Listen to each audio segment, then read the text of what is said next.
दोस्तों आज की कहानी स्टार्ट करने से पहले मैं आपको बता दूं कि यह हैप्पी डेथ डे का सेकंड पार्ट है और मूवी के फर्स्ट पार्ट में हमने देखा था कि किस तरह से एक लड़की एक टाइम लूप में फंस गई थी और बार बार डेथ होने के बाद भी वो डेली उसी तरह से ही जिंदा हो जाती है। इसके बाद वो अपने कातिल को मारकर उस टाइम लूप से बाहर आ जाती है और अब मूवी की शुरुआत होती है। हम देखते हैं कि जिस जगह से फर्स्ट पार्ट का एंड हुआ था उसी के आगे से ये कहानी स्टार्ट होती है, जहाँ पर हम देखते हैं कि रेयान अपनी गाड़ी में नींद से जागता है और अपने हॉस्टल रूम की तरफ जाता है। हॉस्टल के रूम में एंटर करते ही वो देखता है कि ट्री और कार्टर एक दूसरे को किस कर रहे होते हैं। कार्टर रेयान को वहाँ से भगा देता है, लेकिन तभी अचानक ही उसे उसके दोस्त समर का कॉल आता है और समर उसे तुरंत ही लैब के अंदर बुलाता है। लैब में पहुँचने पर रेयान को मालूम चलता है उनके द्वारा बनाया गया प्रोजेक्ट रात के 12 बजे ही अचानक चल पड़ा और उससे कुछ रेडिएशन निकली। अब रेयान प्रोजेक्ट को चेक कर रहा होता है, तभी वहाँ पर अचानक उनके कॉलेज का डीन आ जाता है। अब उनका डीन उन्हें उस प्रोजेक्ट पर काम करने के लिए मना कर देता है क्योंकि उस प्रोजेक्ट में बहुत ही ज्यादा बिजली लग रही थी और कॉलेज कैंपस उसका बिल बिल्कुल भी अफोर्ड नहीं कर सकती थी।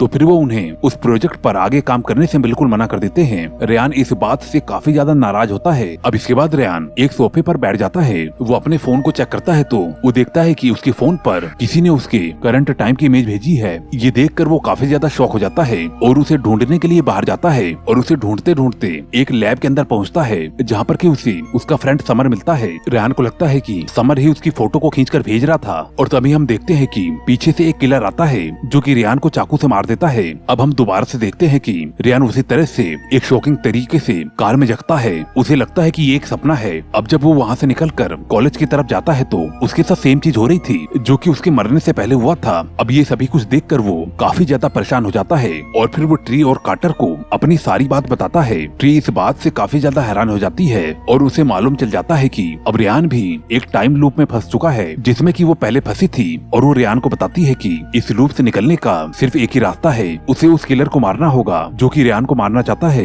ट्री और कार्टर रेयान की हेल्प करने के लिए उसके साथ उसी लैब में वापस जाते हैं जहाँ पर कि किलर ने रेयान को मारा था, लेकिन उन्हें वहाँ पर कोई नहीं मिलता। अब थोड़ी देर में ही वहाँ पर डीन आ जाता है और रेयान को अपने प्रोजेक्ट को बंद करने के लिए कहता है। प्रोजेक्ट को देखकर ट्री कुछ सोच में पड़ जाती है और रेयान को अपने प्रोजेक्ट के बारे में समझाने को कहती है। रेयान उसे अपना प्रोजेक्ट दिखाता है और बताता है कि उसने टाइम को स्लो करने के लिए ये प्रोजेक्ट बनाया था। अब वो समझ जाती है कि रेयान ने टाइम स्लो करने की जगह टाइम को लूप करने वाला प्रोजेक्ट बना दिया है। अब वो इस बारे में उसे बताती है और उसे समझाती है कि उसे किसी भी तरह से इस टाइम लूप को बंद करना होगा, लेकिन रेयान के पास उस टाइम लूप को बंद करने का कोई भी तरीका नहीं होता है और वो इस बात से काफी ज्यादा परेशान होता है। अब कार्टर और ट्री रेयान को उस कातिल से बचाने के लिए उसे एक बास्केटबॉल मैच देखने के लिए ले जाते हैं और कहते हैं कि उसे भीड़ में कोई नहीं मारेगा। अब मैच खत्म होने के बाद जब वो लोग वापस लौटते हैं तो भीड़ में रेयान कातिल को देख लेता है और वहाँ से भागने लगता है। कातिल रेयान का पीछा करने लगता है जिस वजह से वो दोनों बेसमेंट में पहुँच जाते हैं। वो कातिल रेयान को मारने की कोशिश करता है और तभी अचानक से ट्री वहाँ पर पहुँच जाती है और उस कातिल को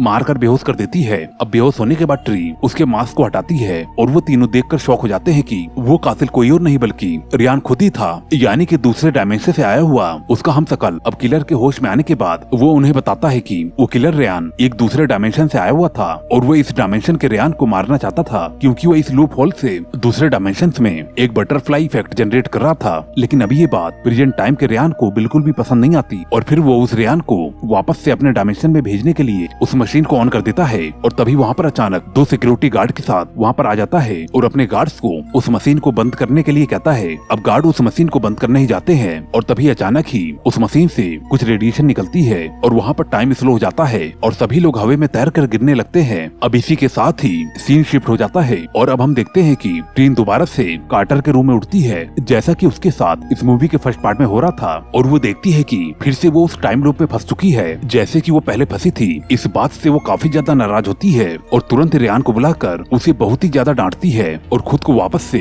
इस टाइम लूप से बाहर निकालने के लिए कहती है। रेयान और कार्टर उसकी बातों को बिल्कुल भी समझ नहीं पाते और बहुत ही ज्यादा कंफ्यूज हो जाते हैं। अब वो तीनों वहाँ से पहले लोरी के पास जाते हैं क्योंकि ट्री लोरी को अभी भी कातिल समझ रही थी और वो वहाँ पर पहुंचकर ट्री से वही जहर वाला कपकेक मांगती है जैसा कि हमने मूवी के फर्स्ट पार्ट में देखा था। लेकिन वहाँ पर हमें मालूम चलता है कि लोरी ने ट्री के लिए कोई भी कपकेक नहीं बनाया था। ये बात सुनकर ट्री काफी कंफ्यूज हो जाती है। अब वो तीनों एक रेस्टोरेंट में जाते हैं जहाँ पर ट्री उन्हें अपने टाइम लूप के बारे में बताती है। ये बात सुनकर रेयान ट्री को बताता है कि इस यूनिवर्स में 6 डायमेंशन है और हर डायमेंशन का टाइम अपने तरीके से चलता है। इन बातों से ट्री समझ जाती है कि वो अपने डायमेंशन से किसी दूसरे डायमेंशन में आ चुकी है। अब ट्री को मालूम चलता है कि इस डायमेंशन में कार्टर की गर्लफ्रेंड वो ना होकर डैनियल होती है, और जो कि एक प्ले के लिए ब्लाइंड लेडी का प्रैक्टिस कर रही होती है। अब ट्री के पास उसके डैडी का कॉल आता है और फिर वो रियान को अपने टाइम मशीन को ठीक करने का कहकर अपने डैड से मिलने चली जाती है। वहाँ पर जाने पर वो देखती है कि उसकी मॉम इस डायमेंशन में अभी भी जिंदा है। अब दूसरी ओर रियान मशीन को ठीक करने में कामयाब हो जाता है और अब तभी अचानक वहाँ पर ट्री आती है और उन लोगों को उस मशीन को चालू करने से मना कर देती है। ये बात सुनकर लैब में मौजूद सभी लोग काफी ज्यादा हैरान होते हैं और तभी ट्री वहाँ से चली जाती है और तभी कार्टर उसके पीछे जाता है। वो दोनों बात कर ही रहे होते हैं, तभी ट्री जॉर्जी को देखती है और जो कि वहाँ पर खड़े हुए अपनी वाइफ को कुछ समझा रहा होता है।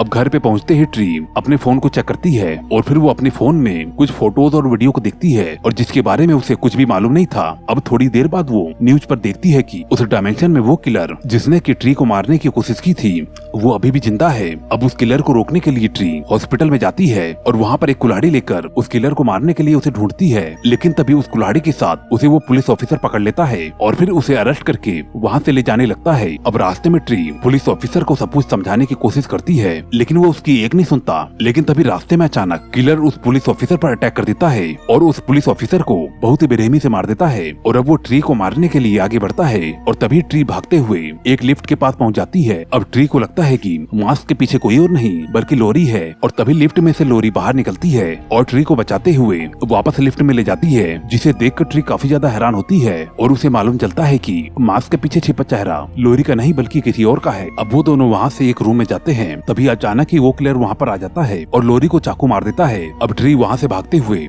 हॉस्पिटल के छत पे पहुँच जाती है और सामने ध्यान न देने के कारण वो हॉस्पिटल की छत से नीचे गिर जाती है। अब मरने के बाद ट्री वापस से कार्टर के रूम में उठती है। अब इसके बाद वो जल्दी से लैब में जाकर रियान को वापस से उस प्रोजेक्ट को ठीक करके अपने डायमेंशन में भेजने को कहती है, लेकिन रियान और उसके बाकी दोस्त उसे समझाते हैं कि उन्हें इस प्रोजेक्ट के लिए काफी काम करना पड़ेगा और इसके लिए हिट एंड ट्राई बहुत ही सारे एल्गोरिथम ट्राई करने पड़ेंगे, लेकिन हर एक एल्गोरिथम उन्हें ट्री के मौत के बाद याद नहीं रहेगा। इसके लिए ट्री को ही हर चीज को याद करना होगा और फिर हर मौत के बाद उन्हें उस मिस्टेक को वापस से बताना होगा। अब ट्री इस बात के लिए मान जाती है और हर एल्गोरिथम को याद करने की कोशिश करती है और अपने हर मौत के बाद उन्हें वापस से अपने एल्गोरिथम को समझाती है। अब जब एक दिन ट्री वापस से नींद से जागती है तो फिर वो महसूस करती है कि वो बहुत ही ज्यादा कमजोर हो चुकी है। तभी वो कार्टर से बात करते हुए बेहोश हो जाती है। कार्टर ये देखकर उसे हॉस्पिटल ले जाता है और हॉस्पिटल में उसे जॉर्जी मिलता है। इस डायमेंशन में जॉर्ज ट्री को बिल्कुल भी नहीं जानता था और वो जॉर्जी को बताती है कि लोरी पर हमला होने वाला है। ये सुनकर जॉर्जी काफी ज्यादा हैरान होता है और लोरी को बचाने के लिए वहाँ से भागता है। अब इसके बाद ट्री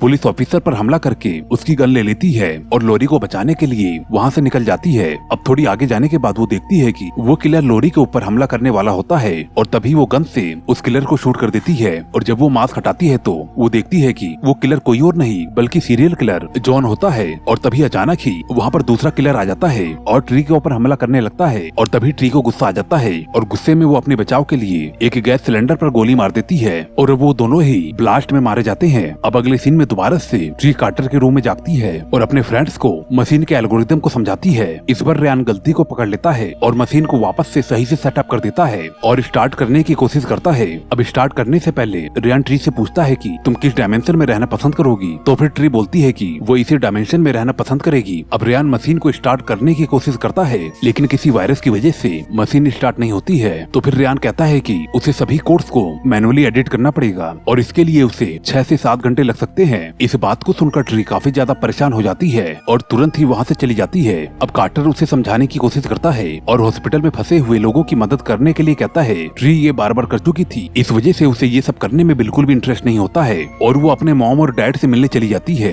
अब दूसरी ओर हम देखते हैं कि कार्टर हॉस्पिटल में फंसे हुए लोगों को बचाने जाता है। इधर हम ट्री को देखते हैं जो कि अपने मॉम के साथ काफी परेशान बैठी होती है, लेकिन वो अपनी मॉम को कुछ भी नहीं बताती। अब थोड़ी देर बाद वो न्यूज में देखती है कि कार्टर की हॉस्पिटल में मौत हो चुकी है। अब वो रियान को कॉल करती है कि ताकि वो उस प्रोजेक्ट को जल्दी से बंद कर दे। अगर वो इस प्रोजेक्ट को चालू रखेगा तो जिस वजह से इस डायमेंशन में कार्टर की मौत परमानेंटली हो जाएगी। अब इसके बाद वो घर से निकल जाती है और रियान को काफी ज्यादा कॉल करती है। अब रियान के कॉल ना उठाने के कारण ट्री अपने कार को एक पावर हाउस में ठोक देती है और जिस वजह से पूरे शहर की बिजली चली जाती है और इसी के साथ ही वो प्रोजेक्ट भी बंद हो जाता है। अब अगले सीन में ट्री दोबारा से कार्टर के रूम में उठती है और इस बार वो और उसके सभी दोस्त प्रोजेक्ट को सही से सेटअप कर लेते हैं। अब वो प्रोजेक्ट को स्टार्ट करने वाले होते हैं और तभी अचानक ही वहाँ पर कॉलेज का डीन आ जाता है और उस प्रोजेक्ट को बंद करके उनके मशीन को वहाँ से ले जाकर एक रूम में लॉक कर देता है। अब कार्टर ट्री को बोलता है कि वो वापस से मरकर जिंदा हो जाए। लेकिन अब ट्री इस बात से बिल्कुल भी सहमत नहीं होती, क्योंकि अब वो काफी ज्यादा कमजोर हो चुकी थी और उसे लग रहा है कि अगर इस बार वो फिर से मरी तो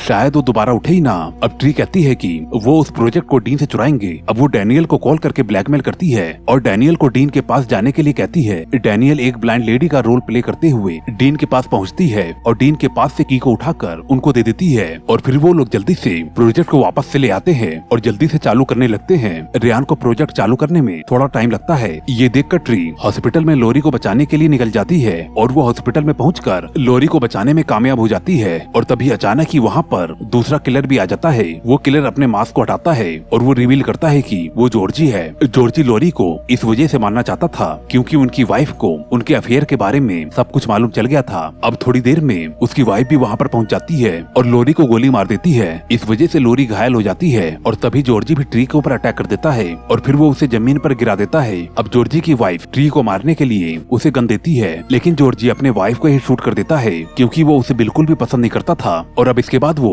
ट्री को मारने लगता है, लेकिन तभी वहाँ पर अचानक ही कार्टर पहुंचकर जॉर्जी को डिस्टर्ब कर देता है और जिस वजह से ट्री वहाँ से भाग निकलती है। अब जॉर्जी उसका पीछा करते हुए उसके पीछे जाता है और एक रूम में उसे पकड़ लेता है। अब ट्री किसी तरह से एक बटन दबाकर जॉर्जी को एक मैग्नेट से अटैच कर देती है और स्क्रू ड्राइवर से उसे मार देती है। अब दूसरी ओर हमें मालूम चलता है कि घायल होने के बावजूद भी लोरी जिंदा बच जाती है और दूसरी ओर डीन को मालूम चल जाता है कि डैनियल नाटक कर रही थी और वो रियान और उसके फ्रेंड को रोकने के लिए उनके प्रोजेक्ट की तरफ पहुंच जाता है। और तभी प्रोजेक्ट को बंद करने से पहले रियान प्रोजेक्ट को सेटअप करने में सक्सेसफुल हो जाता है और उसे तुरंत ही चालू कर देता है और जिस वजह से टाइम लूप रुक जाता है और वो सभी अपने अपने डायमेंशन में चले जाते हैं। और अब इसी के साथ ही मूवी एंड हो जाती है। हम पोस्ट क्रेडिट सीन में देखते हैं कि रियान, ट्री, कार्टर और उनके सभी दोस्त जिनको की कॉलेज की तरफ से सजा मिली हुई थी और वो गार्डन की सफाई कर रहे होते हैं और तभी अचानक ही वहाँ पर कुछ ऑफिसर आते हैं जो कि उन्हें बताते हैं कि रियान द्वारा बनाए गए प्रोजेक्ट को उन्होंने सेटअप कर लिया है और उस प्रोजेक्ट के एल्गोरिथम को जानने के लिए वो उन्हें अपने साथ ले जाते हैं। अब सभी लोग उस लैब में जाते हैं जहाँ पर ट्री उन्हें सजेस्ट करती है कि